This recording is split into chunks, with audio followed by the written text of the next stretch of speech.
Hello အားလုံးပဲမြင်ပါပါကျွန်တော်ဒီနေ့တော့ဒီ comment လေးကိုလာပြီးတော့ဖြည့်ပေးမှာဖြစ်ပါတယ်ဟုတ်ကဲ့အကိုတယောက်မေးထားတဲ့ဒီဘတ်ငွေ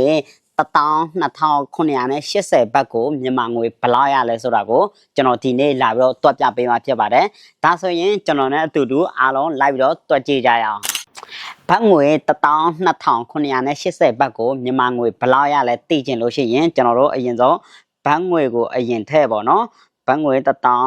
12980အစား3.33990ဒါဆိုရင်16,49000ကျပ်ရမှာဖြစ်ပါတယ်ဟုတ်ကဲ့ဘတ်ငွေ